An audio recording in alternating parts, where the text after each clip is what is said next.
Nous sommes devant la porte d'entrée de cette magnifique citadelle de Villefranche qui date du milieu du XVIe siècle et qui a été construite par le duc de Savoie, financée par Charles Quint lui-même, n'est-ce pas, qui était en guerre à ce moment-là avec les rois de France. Et cette citadelle fait en ce moment l'objet d'une restauration méritée après plusieurs siècles de bons et loyaux services pour les armées de la Savoie, pour les armées françaises et depuis une quarantaine d'années pour la mairie de Villefranche qui s'est installée dans les locaux à l'intérieur. C'est un monument remarquable et la Fondation du patrimoine est bien sûr très satisfaite d'aider à la restauration de ce monument qui est unique parce que c'est du Vauban 100 ans avant Vauban.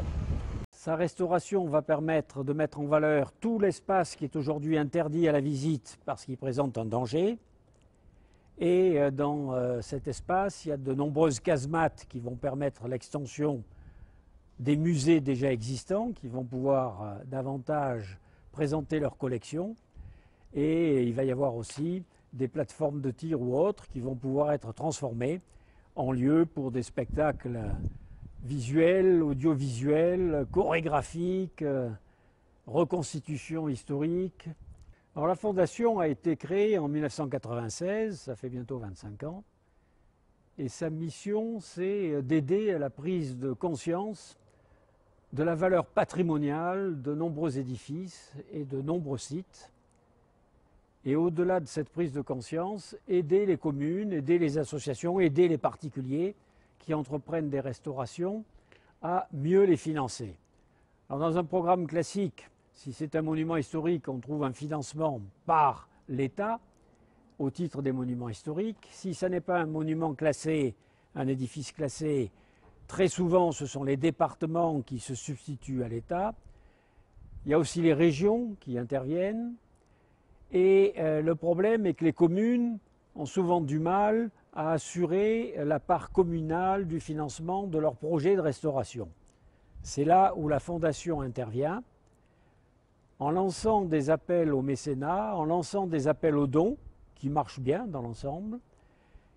Et les recettes de ces appels au mécénat, de ces appels aux dons, viennent aider la commune à financer sa part communale. Et elle a donc moins peur de se lancer dans des programmes de restauration qui sont toujours coûteux, parce qu'il s'agit de restaurer bien sûr selon les règles de l'art, en employant les matériaux de l'époque, et on fait appel à des ouvriers spécialisés, à des compagnons, à des fresquistes, à des décorateurs qui appartiennent tous à ces métiers d'art, qui font une partie de la richesse industrielle de la France, il faut le dire, et qui sont précieux pour maintenir en état un patrimoine qui le vaut bien. Cette citadelle, construite entre 1550 et 1560, est restée dans son jus jusqu'à ce jour. Elle n'a que très peu été dénaturée. À un moment, Vauban, lorsque Louis XIV a fait le siège de Nice et a occupé Nice pendant quelques années, Louis XIV a demandé à Vauban de faire quelques travaux et Vauban a dit « cette citadelle qui avait été faite 100 ans avant lui est dans un état remarquable.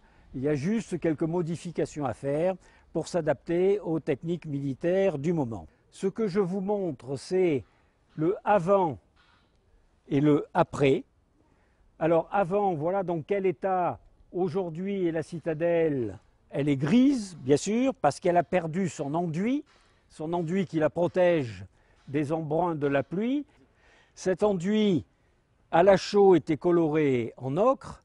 Il avait pour objectif, bien sûr, de maintenir les blocs de pierre qui ont permis de construire la citadelle.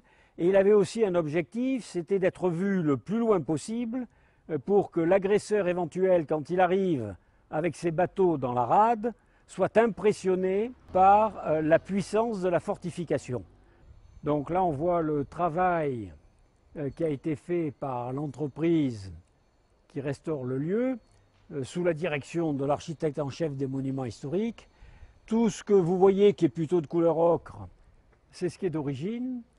Et les parties qui sont de couleur un peu plus grise, soit c'est parce qu'il y a eu une destruction suite à un assaut, soit parce qu'on a rehaussé des banquettes de tir sur les conseils, d'ailleurs, en général, des recommandations de Vauban, puisque Vauban a sévi sur cette citadelle pendant la courte période d'occupation par l'armée française dans les guerres de Louis XIV.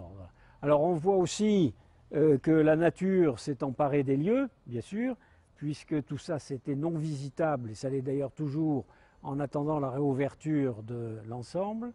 La végétation s'est emparée des lieux et il y a des arbres plus que centenaires qui ont poussé et que les militaires, pendant la période où l'armée française était installée ici, ont volontiers laissé pousser. Ça a apporté de la verdure et de la fraîcheur. Et là, vous avez sur ma droite et sur votre gauche une embrasure de tir qui a été restaurée et où on voit les deux strates d'évolution de la fortification, ce qui date du milieu du XVIe siècle et ce qui date du milieu du XVIIIe siècle.